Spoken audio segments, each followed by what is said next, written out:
గోరింటాకు చూసారా ఎంత బాగా పండిందో. నిన్న మధ్యాహ్నం నేను గోరింటాకు పెట్టుకున్నాను. ఎప్పుడు పెట్టుకునేలాగానే అరచేతిలో చందమామ, చుట్టూ చిన్న చిన్న డాట్స్, ఇంకా ఫింగర్స్కేమో బుట్టలు. ఎప్పుడు ఇలానే పెట్టుకుంటాను. ఈసారి కూడా ఇలానే పెట్టుకున్నాను. ఒక 10 మినిట్స్లో అయితే నాకు గోరింటాకు పెట్టుకోవడం కంప్లీట్ అయిపోయింది. ఇంకా 1 అవర్ అయితే గోరింటాకు చేతికి అలానే ఉంచుకున్నాను.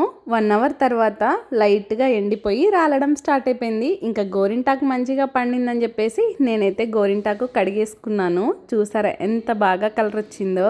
నాతో పాటు మా అక్క కూడా గోరింటాకు పెట్టుకుంది. ఇదేమో మా అక్క హ్యాండ్, మా అక్కకు కూడా బాగా పండింది. ఇద్దరు చేతులు చూసారా ఎంత బాగున్నాయో. మా అక్క అయితే పాదాలకు కూడా పెట్టుకుంది. పాదాలు కూడా చాలా చక్కగా పండాయి. ఇంకా గోరింటాకు పెట్టుకొని 1 అవర్ అలానే కూర్చుందాం అనుకున్నాను. తెలియకుండానే కన్ను మలిగి నిద్ర వచ్చేసింది.